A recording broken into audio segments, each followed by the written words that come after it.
Bom, pessoal, então eu vou continuar o comentário sobre a prova, tá? A gente parou no último vídeo na questão 5, certo? Bom, aí nessa questão 6, o item C, que requer só um pouquinho mais de atenção especial, esse aí, no caso, eu vou depois mandar separado a solução dele, realmente, tá? Porque teve soluções diferentes, né? Mas teve umas que não estava ok, certo? E acho que pouca gente acertou essa questão, mas eu vou mandar, no caso do item C da sexta, eu vou mandar a solução separada, tá? Que realmente merece um comentário especial. O item A, que era para mostrar que esse conjunto B é um subanel de Z10, né? Mas só que com uma unidade diferente de Z10, tá? Então o que é que tem que mostrar nesse caso aqui do item A? Que esse conjunto B, ele possuía o elemento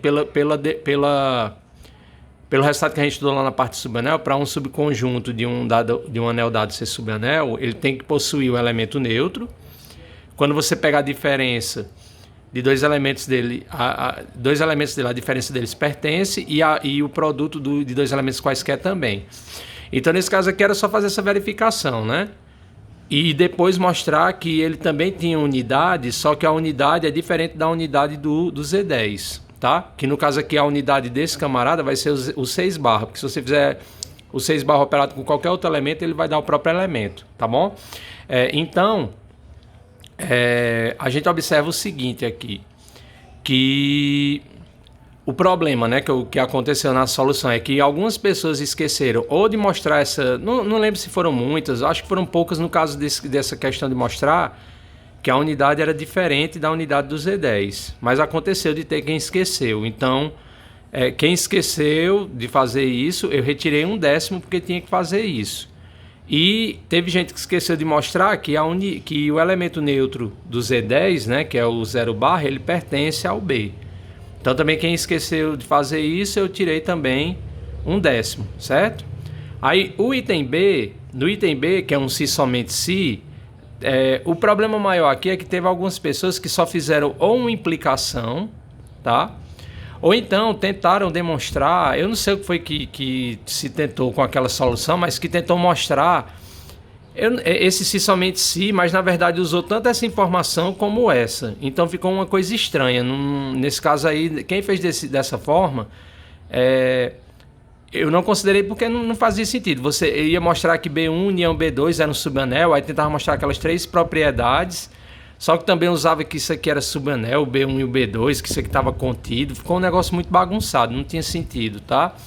E eu acho que teve uma ou outra pessoa que esqueceu de fazer os dois sentidos. Eu acho que fez esse, esqueceu o outro, mas enfim, o que aconteceu foi isso, tá? Então, nesse caso de quem esqueceu de fazer um dos sentidos, obviamente, perdeu meio ponto. Metade da questão, desculpa, 0,2. E quem fez essa outra solução meio esquisita, que não tinha sentido o que foi feito lá, não ganhou pontuação, tá bom? E aí o item C, como eu disse, eu vou mandar depois na solução desse separado. Bom, a sétima, né? Na sétima, prove que todo domínio de integridade finito é um corpo, certo? Esse item aí, ele tem a demonstração feita naquele livro do Vandenberg, certo? Mas essencialmente a solução que todo mundo fez, que a maioria fez, que é basicamente a mesma solução, estava correta. O problema é que teve pessoas que uma ou outra pessoa esqueceu de justificar uma parte direitinho, então perdeu alguma coisa, 1/10, mas eu acho que, se não me falha a memória, todo mundo que mandou a solução desse item A pontuou. Ou ganhou a pontuação total, ou 0,3. Eu acho que a maioria ganhou a pontuação total, tá? Porque a ideia, vocês sabem, todo mundo tem a solução, então não preciso falar da solução, né? Mas foi isso que aconteceu. No caso do item B, o grande problema que aconteceu no caso do item B é porque aqui diz o seguinte: você tem um homomorfismo, né? Φ de A em B, sobrejetivo de anéis. Aí, se B é um anel comutativo, mostre que AB menos BA pertence ao núcleo para todo AB em A. A questão aqui é que quase todo mundo que fez ganhou 0,3. Por quê? Teve algumas pessoas que ganharam a pontuação total. Porque quando você pega dois elementos quaisquer em A, se eu quero mostrar que esse camarada pertence ao núcleo, o núcleo de um homomorfismo ele é formado por elementos do domínio. Então você tinha que justificar que AB menos BA pertencia a A. E teve gente que não fez isso. Então quem não fez isso, eu considerei só 0,3, certo? Então, ou foi isso, ou então quem fez correto e ganhou o 0,4. Eu não lembro de ter alguém que não ganhou a pontuação por ter resolvido uma dessas. Não me lembro se aconteceu, tá bom? Então, no caso do item C, mostrar que os corpos R e C não são isomorfos, a ideia, nesse caso aí, a ideia era supor que existia um isomorfismo, né? E aí a ideia, a questão era pelo fato de ser isomorfismo, como a função ela é sobrejetiva, né? Se você pegar o homomorfismo aí de R em C, o R C no domínio e o C o contradomínio, era você mostrar que pelo fato de eles serem isomorfos, existe um isomorfismo, chegar em algum absurdo, como por exemplo um quadrado de um número real ser negativo, digamos, tá? Então isso aí você conseguia facilmente como? Pelo fato de existir esse isomorfismo, porque está existindo, em particular ele era sobrejetivo, então para o elemento I dado lá no contradomínio, nos complexos, vai existir um X em R tal que ou você podia pegar de C em I, em R tanto faz, tal que o φ de X era I, tá? Ou você podia pegar de C, de C em R, pegava um X real, vai existir um I, mas na verdade era melhor pegar o C no contradomínio, tá? Porque você pegava o número I lá no contradomínio, certo? E vai existir um número real X, tal que φ de X é I. Aí o que é que você fazia agora? Você aplicava a inversa, né? E ficava φ a menos 1 de I igual a X. Então, como o φ é um isomorfismo, φ a menos 1 também é. E usava o fato, elevava ao quadrado, porque aí você ia ficar com x ao quadrado de um lado e do outro lado φ a menos 1 ao quadrado de I, que ia dar φ a menos 1 de I ao quadrado, que é menos 1. Aí você ia ficar com x ao quadrado igual a φ a menos 1 de menos 1. Aí usava o fato de que esse menos você podia colocar multiplicando fora, e como o homomorfismo leva o elemento neutro no elemento neutro, e você chegar a x ao quadrado era menos 1, certo? Então, teve gente que fez essa solução, mas não justificou nada, só disse assim, é um isomorfismo, então considera um isomorfismo φ tal que isso aqui acontece, mas não explicou o porquê. Então é como se você não estivesse nem usando que você tem ali um isomorfismo e consequentemente é um homomorfismo e é bijetivo. Então quem fez só isso, que disse, tome φ, como é um isomorfismo, tome φ de modo que acontece isso aqui, φ de x é I. Então nesse caso eu não considerei. Quem justificou, legal como eu acabei de falar, beleza, foi considerada a solução, tá bom? Tá? E aí você chegava com esse raciocínio que eu falei, que x ao quadrado era menos 1, porque ficar x ao quadrado igual a menos φ a menos 1 de 1, φ a menos 1 de 1 é 1, né, que a unidade de R é 1, a unidade de C é 1, e ia ficar x ao quadrado igual a menos 1, que dava um absurdo. O absurdo surge justamente do fato de você supor que existe um isomorfismo. Ó, no caso do item D, ele construía, né, uma função para mostrar que era um isomorfismo. Você tinha um anel com unidade, aí ele pegava um elemento A que era invertível, né, ou seja, que existe o inverso dele, com relação à multiplicação, certo? E considerava essa função aqui. Para esse A fixo, você pegava a função f de A em A, tal que f de A aplicado em x é AX A menos 1, ou seja, você conjugava o x pelo A. Mostre que f de A é um isomorfismo. Então, eu tinha que mostrar o que aqui? Que era um homomorfismo, né? Lembrando que a gente está falando de homomorfismo de anéis. Então, a gente tem que mostrar que f de x mais y, f de x mais f de y, f de x vezes y, f de x vezes f de y, certo? Que a função é injetiva e que ela é sobrejetiva. Teve gente que quando foi mostrar que era homomorfismo, mostrou só uma dessas duas propriedades. Quem mostrou só uma, eu não considerei, porque tinha que mostrar as duas, tá? E a questão de ser injetivo e sobrejetivo, a injetividade a maioria acertou, acredito todo mundo, só que a sobrejetividade teve gente que considerou um negócio lá esquisito, que já disse que essa função aqui, que pegava um x e levava nisso, era sobrejetiva. Não, ao contrário, eu quero mostrar que você está afirmando. Então, como é que você fazia isso? Pegava um y qualquer aqui, né? Pegava um y qualquer aqui. Então, aqui no A, para esse A fixo, como esse A está em A, você pegava o elemento aqui no domínio A menos 1, YA. Então, quando você calculasse o f de A desse camarada, ia dar o quê? A, aí aqui no meio ficaria o A menos 1, YA. E quando você saísse associando as multiplicações e tudo, você ia ficar com nesse lado A menos 1, o Y aqui, do outro lado A menos 1 e A. Então dá o F desse camarada, do A menos 1, YA, ia dar justamente o Y. Então ela é sobrejetiva. Então quem fez dessa maneira, já dizendo que essa função era, nesse caso eu não considerei, só tirei 1/10 por conta disso, tá bom? Bom, a oitava, o problema maior da oitava foi nesse item B. O item A, a maioria, todo mundo acertou que fez, certo? E essa questão também era uma questão de lista, como várias outras aí, eu não estou comentando esse tempo todo não, mas essa daqui era uma questão da lista e eu pensava que todo mundo ia acertar. Bom, no caso do item B, o problema que houve, teve pessoas que acertaram, mas teve algumas pessoas que se equivocaram com relação à questão do elemento neutro. Porque para você mostrar que esse camarada aqui ele é invertível, que ele pede para mostrar que existe um inverso desse camarada do elemento 1, 2 com relação a essa operação, você tem que mostrar que existe um elemento inverso. Só existe um elemento neutro, desculpa. Só existe um elemento inverso, né, com relação a uma operação, que aqui no caso seria relacionado a grupo, né? Se existir um elemento neutro. Se não existe elemento neutro, não faz sentido falar em elemento inverso. Então, o elemento neutro aqui, no caso dessa operação, é o 1, 0, tá? Você pode fazer a conta ou substituir aqui no lugar do CD por 1 e 0 aqui, você vai ver que vai dar a mesma coisa, porque aqui vai ficar A vezes 1, que é A, dá 0 aqui. Aqui fica A vezes 0 e fica aqui B vezes 1, então dá o próprio AB, tá? Só que teve gente que calculou, mostrou que 1, 0 era um elemento neutro, só que quando foi fazer a conta para mostrar que esse camarada tinha inverso, pegou esse camarada, operou com 1, 0 e colocou que dava igual ao inverso, fez uma igualdade maluca lá.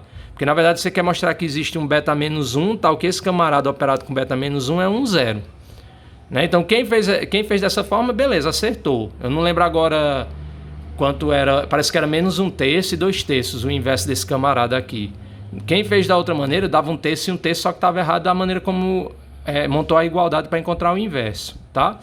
E ele pergunta se o mesmo ocorre com esse elemento alfa aqui do item A.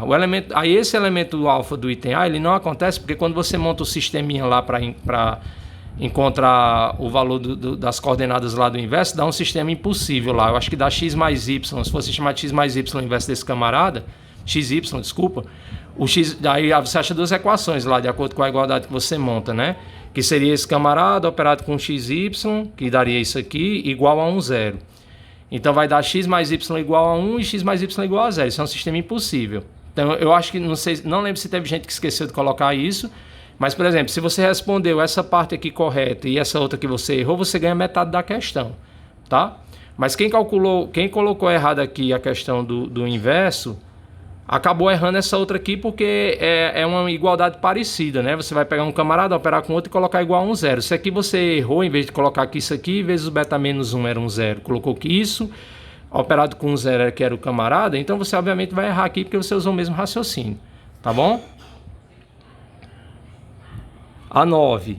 Bom, nessa 9, o item A, o que aconteceu aí foi que teve pessoas que acertaram, teve pessoas que fizeram uma justificativa incompleta, porque, por exemplo, esqueceram de comentar isso aqui, porque que aconteceu essa ocorrência desses elementos idempotentes, porque, na verdade, a gente mostra que esses elementos idempotentes, existe uma infinidade de elementos idempotentes, tá?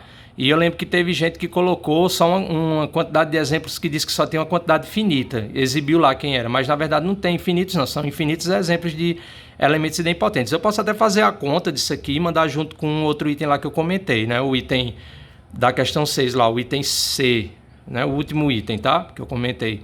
Acho que é o item C mesmo. Vamos só voltar aqui rapidinho para ver se é isso. É, o item C. Posso até fazer essa conta e mandar junto, tá bom? Bom, então, quem comentou, quem fez certo, né? Disse que tinha uma infinidade e justificou isso aqui, ganhou tudo. Quem fez a conta certa dessa parte, mas esqueceu de explicar isso aqui, ganhou metade, né? E quem fez só essa parte aqui, por exemplo, e essa outra, mas aqui não fez correto, né? Colocou só que tinha uma quantidade finita, eu dei metade. Então, nesse caso, a pessoa perdeu só 1/10, certo? E, porventura, quem fez só essa parte aqui e disse que tinha uma quantidade finita de elementos idempotentes e esqueceu dessa, vai ganhar só 1/10, porque vai ganhar só metade dessa parte aqui, porque eram duas partes, cada parte vale metade da questão, tá? Aí item B. No item B ele pergunta, decida se é verdadeira ou falsa a afirmação. Se asterisco é uma operação associativa sobre A, então é necessariamente comutativa. Eu acho que a maioria acertou, porque deu o exemplo das matrizes, pegou as matrizes de ordem 2 e mostrou que a multiplicação, exibiu um exemplo mostrando que ela não é comutativa. Agora tem que mostrar. Não, eu acho que teve gente que só disse que a operação não é comutativa, mas tem que mostrar, pessoal. Quando a gente diz que uma afirmação ela é falsa, a gente tem que exibir um contra-exemplo. Não é só dizer que ela é falsa, porque isso não ocorre. Então, como é que você mostra que não ocorre aquilo que está sendo afirmado? Dando um contra-exemplo. Tá bom? Então tinha que ter dado contra-exemplo. Então teve só gente que disse, não é verdade, porque no conjunto das matrizes a operação de multiplicação é associativa, mas não é comutativa. Aí você tem que exibir o exemplo. Se só disse, não ganhou. Item C. Dê 2 exemplos e 2 contra-exemplos de monoide. Aqui está sendo bem claro. Um monoide é um conjunto munido de uma operação associativa que possui elemento neutro. Então assim, uma boa parte acertou. Eu acho que só o problema que aconteceu é que teve pessoas que só disseram que era e não mostrou isso aqui. Porque tinha que mostrar. Tal conjunto, a maioria colocou, por exemplo, Z com a soma, para os exemplos, né, de monoide. Z com a soma e N com os naturais com o produto, tá? Colocou Z com a diferença e os naturais com a potenciação, por exemplo. Mas tinha que mostrar que com aquela operação ali, no caso para monoide, né, que eu falei dos 2 primeiros, tinha que mostrar isso aqui, que era associativo e que tinha elemento neutro. Como nos outros 2 últimos que eu falei que seriam exemplos de não monoides, você tinha que mostrar qual dessas 2 coisas falha, tá? Então, tinha que fazer isso. Quem deixou de fazer isso, que só disse que era o que não era, eu não considerei, porque o mais importante era mostrar que era. E quem colocou os exemplos e mostrou que acontecia, beleza, aí ganhou a pontuação. Se esqueceu de um, por exemplo, como eram 2 exemplos de monoide, valia 0,2. Então, cada um desses 4 exemplos no final que tinham que ser exibidos, valia 0,1, tá? Então, por exemplo, se você fez só os 2 de monoide e um contra-exemplo, um contra-exemplo apenas, você ganhou 0,3, tá? Então, foi isso. A 10ª. Bom, na 10ª, só tem um comentário aqui a fazer com relação ao item B e o item C. Porque o item D e o item A são muito fáceis. A maioria acertou. Eu não sei porque que teve gente que não fez esse item D. Algumas pessoas não fizeram. Porque isso aqui é muito simples. Essencialmente aqui a gente tem que R. A gente está pegando a operação de soma, mas só que colocando esse camaradinho aqui no meio, né? Observe que se o A for 0, essa operação aqui coincide porque esse A aqui é qualquer. Você está considerando essa operação asterisco quando esse A é um número fixo qualquer. Então, por exemplo, se o A for 0... a gente retoma a operação de soma usual, tá? Então, o item D está dizendo é que se eu troco o 0 nessa operação, se no lugar de 0 aqui eu colocar um A qualquer, esse camarada ainda continua com estrutura de grupo, tá? Então, claro, aqui é a soma, né? É a soma e a subtração usual de R, tá bom? Então, teve gente que não fez esse item D, não sei porquê, teve pessoas que não fizeram essa questão toda, eu achei que todo mundo ia fazer, certo? O único comentário mesmo que eu tenho para fazer é desse item B, porque nesse item B, quando o pessoal falava lá que a operação era fechada, beleza, porque quando você pega duas matrizes de determinante 1, quando você pega o produto delas, o determinante do produto é o produto dos determinantes, então isso ia dar, o det de A vezes B também era 1. Agora, quando falou da associatividade, que você pega 3 matrizes que estão aqui, pega A operado A vezes B vezes C e AB vezes C, você tinha que mostrar, para mostrar que era igual, né? No caso aí que era igual, era em relação a esse determinante. Então tinha que calcular o determinante de um pedaço desse, por exemplo, determinante de A vezes B vezes C, que no final ia dar 1, porque se ia ficar o determinante de A vezes o determinante de BC, então no final ia ficar o determinante de A vezes o determinante de B vezes o determinante de C. Tanto nessa operação como na outra, A, B vezes C, tá? E tinha que mostrar que isso aí dava 1 para mostrar que no caso da associatividade a gente tem que dar igual por conta da operação de produto, mas que também pertencia a esse camarada, né? Então nesse caso acho que a maioria que fez o item B perdeu só 1/10, certo? O item A eu acredito que a maioria acertou, não lembro agora se teve alguém que perdeu alguma coisa, a menos que tenha feito uma conta errada, eu só tirei, claro, estou falando isso se não tiver feito uma conta errada, que teve algumas pessoas que erraram contas aqui de inverso, né? Então, nesse caso, quem errou conta, aí não tem jeito. Perdeu, acho que teve gente que errou aqui a questão do elemento neutro e do inverso, acho que aconteceu. Mas aí se foi erro de conta, não tem jeito, tá? E o item C, que teve algumas pessoas se confundiram, porque observem que aqui G, ele é o R+. Então, nesse caso aqui eu estou pegando só os números reais positivos, tá? Incluindo o zero, porque senão quando não tem um asterisco aqui é porque você inclui o zero. Então muita gente errou porque colocou no terceiro item que esse camarada aqui disse que isso aqui era um grupo porque existia o inverso. Não existe, pessoal, o inverso. O inverso com relação a essa operação para um dado elemento x só vai existir se o x for zero. Porque se não for, o inverso seria menos ele, só que menos ele não pertence a esse conjunto. Então ele não é grupo. Então muita gente errou porque disse que existia, não percebeu que isso aqui significa que não podia ser o menos o camarada, e aí com isso colocou que é um grupo, mas não é. O item A, o item B e o item D eram grupos, o item C não é, tá? Então, e a 11, o problema maior que houve também foi porque algumas pessoas esqueceram de fazer os dois sentidos. Eu acho, não foram muitas, mas teve quem fez, por exemplo, só esse sentido aqui e esqueceu de mostrar o outro. Então, nesse caso, só ganhou a metade, tá? Mas essa solução aqui, ela tem no livro do Arnaldo Garcia e Yves Lequen, eu não lembro agora se tem no livro do Vandenberg, eu acho que deve ter lá também, né? Então, era uma solução até fácil de observar. É um raciocínio parecido com o que a gente provou lá na parte de anéis, que a gente mostrou que todo subanel todo ideal, melhor dizendo, de Z era da forma NZ, então é uma demonstração parecida com daquele mesmo raciocínio, tá? Usando o princípio da boa ordenação e tudo. Só que teve pessoas que fizeram esse lado, essa implicação, mas não fizeram a implicação contrária, certo? Então quem fez isso só ganhou metade, porque como é um si somente si, cada parte da demonstração vale metade, tá bom? Bom, pessoal, é isso então, viu? Os comentários que eu tinha a fazer. Aí, como eu falei, caso alguém tenha um comentário específico a fazer sobre suas resoluções, manda uma mensagem para mim depois, eu vou mandar as notas para vocês, certo? E aí vocês perguntam, certo? O que ainda tiverem dúvida. E aí eu vou mandar mais um vídeo depois, como eu falei, com aquelas outras dois itens que ficaram faltando comentar, porque eu acho que é mais interessante fazer a solução realmente, que é esse item A aqui da nona, e principalmente o item C da sexta, beleza? Então com isso eu encerro, né, os comentários sobre essa prova e até a próxima então, tá bom?